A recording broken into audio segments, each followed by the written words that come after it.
അന്യഗ്രഹം എന്നൊരു ഗ്രഹമുണ്ടോ അല്ലെങ്കിൽ അന്യഗ്രഹത്തിൽ ജീവനുണ്ടോ?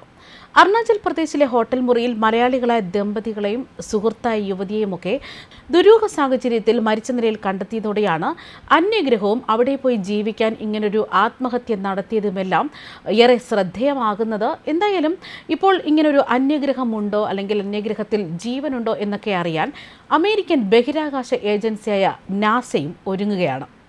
സൗരയൂഥത്തിലെ ഏറ്റവും വലിയ ഗ്രഹമായ വ്യാഴത്തിൻ്റെ ഉപഗ്രഹങ്ങളിലൊന്നായ യൂറോപ്പയെ ലക്ഷ്യമിട്ടുള്ള ഒരു ക്ലിപ്പർ പേടകമാണ് ഈ പുതിയ ദൗത്യത്തിനായി നാസ തയ്യാറാക്കുന്നത്. വരുന്ന ഒക്ടോബറിൽ അന്യഗ്രഹ ജീവൻ തേടിയുള്ള പുതിയ ദൗത്യത്തിനായി ഈ ക്ലിപ്പർ പേടകം വിക്ഷേപിക്കാനാകുമെന്നാണ് പ്രഖ്യാപനം. ഓക്സിജൻ കൂടുതലുള്ള യൂറോപ്പയുടെ പ്രതലം ഐസ് കൊണ്ടാണ് നിർമ്മിക്കപ്പെട്ടിരിക്കുന്നത്. അതിനിടയിൽ സമുദ്രം ഉണ്ടാവാൻ ഇടയുണ്ടെന്നാണ് അനുമാനം. ഇക്കാരണത്താൽ തന്നെ ഭൂമിയെ കൂടാതെ ജീവൻ നിലനിൽക്കാനിടയുള്ള ഒരു ഇടമായാണ് യൂറോപ്പയെ കണക്കാക്കുന്നത്. ഈ പ്രപഞ്ചത്തിൽ നമ്മൾ തനിച്ചാണോ എന്ന അടിസ്ഥാനമായ ഒരു ചോദ്യത്തിന് ഉത്തരമാണ് നാസ ഇപ്പോൾ കണ്ടെത്താൻ ആഗ്രഹിക്കുന്നതെന്നാണ് ക്ലിപ്പർ ദൗത്യത്തിൻ്റെ പ്രോജക്ട് സയന്റിസ്റ്റായ ബോബ് പപ്പാർലാൻഡ പറയുന്നത്.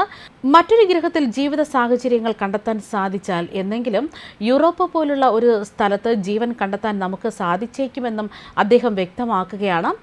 ഏകദേശം $500 കോടി ചിലവ് വരുന്ന ഒരു വലിയൊരു ദൗത്യം തന്നെയാണ് നാസ ഇപ്പോൾ ഏറ്റെടുത്തിരിക്കുന്നത്.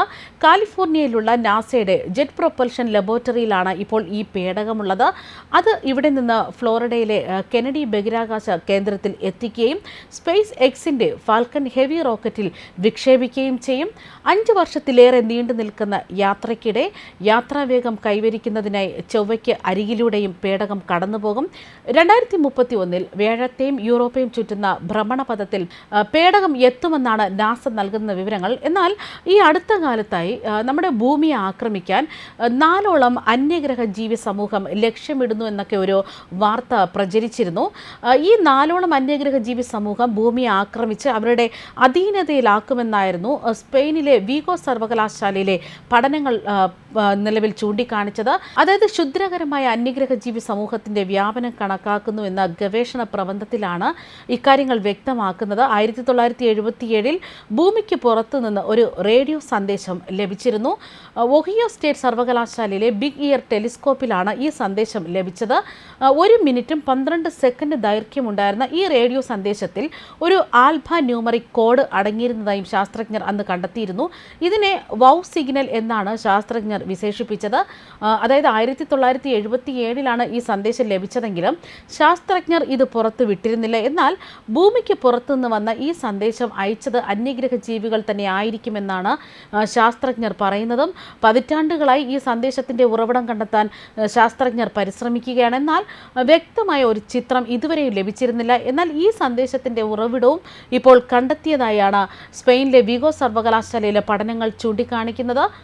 ഇത് ഭൂമിയിൽ നിന്ന് 1800 പ്രകാശ വർഷം അകലെയുള്ള സൂര്യനെ പോലെയുള്ള ഒരു നക്ഷത്രത്തിൽ നിന്നാണ് ഉത്ഭവിച്ചതെന്ന് കണ്ടെത്തിയിരിക്കുന്നത്. ഇതേ തുടർന്നാണ് അന്യഗ്രഹ ജീവികളെ കണ്ടെത്താനായി ശാസ്ത്രജ്ഞർ ഭൂമിക്ക് പുറത്തേക്ക് സന്ദേശങ്ങൾ അയച്ചു തുടങ്ങിയത്. ഗാലക്സി ബീക്കൺ എന്നാണ് ഇവയെ വിളിക്കുന്നത്. ഈ ബീക്കൺ ഭൂമിയിലെ മനുഷ്യനും അന്യഗ്രഹ ജീവികളും തമ്മിലുള്ള ആശയവിനിമയത്തിനായി ഒരു ചാനൽ സൃഷ്ടിച്ചേക്കുമെന്നാണ് ശാസ്ത്രജ്ഞർ കരുതുന്നതും. എന്നാൽ ഇത്തരം സന്ദേശങ്ങൾ ആപത്തിനെ വിളിച്ചു വരുത്തുമെന്നും മുന്നറിയിപ്പും ഈ പഠനങ്ങൾ തന്നെ നൽകുന്നു. ഈ സന്ദേശങ്ങളെ പിന്തുടർന്ന് ഭൂമിയെ സമീപിക്കാൻ സാധ്യതയുള്ള അന്യഗ്രഹ ജീവി സമൂഹങ്ങൾ എത്രയായിരിക്കും എന്ന എണ്ണം കണ്ടെത്തുകയാണ് ഇനി ഈ പഠനത്തിന്റെ പ്രധാന ലക്ഷ്യം. ഇത്തരത്തിൽ ഏകദേശം 4 സമൂഹങ്ങൾ എത്തിച്ചേരാൻ ഇടയുണ്ടെന്നാണ് ഈ പഠനത്തിൽ പറയുന്നത്. അന്യഗ്രഹ ജീവികളുടെ ആക്രമണത്തിന് സാധ്യതയുള്ളതായതിനാൽ ഇത്തരം സന്ദേശങ്ങൾ അയക്കുന്നതിൽ ജാഗ്രത പാലിക്കണമെന്നും സർവകലാശാല വിദഗ്ധർ ശാസ്ത്രജ്ഞന്മാർക്ക് മുന്നറിയിപ്പ് നൽകിയിട്ടുണ്ട്. ഒരു ചിഹ്നഗ്രഹം ഭൂമിയിൽ ഇടിക്കുമ്പോൾ എത്രത്തോളം മനുഷ്യ ജീവനുകൾ ഇവിടെ നിന്ന് തുടച്ചു നീക്കപ്പെടുന്നുവോ അത്രയും തന്നെ മനുഷ്യർ അന്യഗ്രഹ ജീവികളുടെ ആക്രമണത്തിൽ കൊല്ലപ്പെടുമെന്ന് തന്നെയാണ് ഈ പഠനങ്ങൾ പറയുന്നത്. ഏകദേശം 10 ദശലക്ഷം വർഷത്തിനുള്ളിൽ മാത്രമേ ഇത്തരമൊരു സംഭവം നടക്കാൻ സാധ്യതയുള്ളൂ എന്നും അതിനാൽ തന്നെ ഇപ്പോഴുള്ള മനുഷ്യർ സുരക്ഷിതരായിരിക്കുമെന്നും ഇവർ ചൂണ്ടിക്കാട്ടുന്നു. ബഹിരാകാശത്തേക്ക് സന്ദേശം അയക്കുന്നത് അത്ര സുരക്ഷിതമൊന്നുമല്ല. അക്കാര്യത്തിൽ ശാസ്ത്രജ്ഞർ ജാഗ്രത പാലിക്കണമെന്ന് തന്നെയാണ് ഈ പഠനങ്ങൾ മുന്നറിയിപ്പ് നൽകുന്നത്. ന്യൂസ് ഡെസ്ക് കർമ്മ ന്യൂസ്.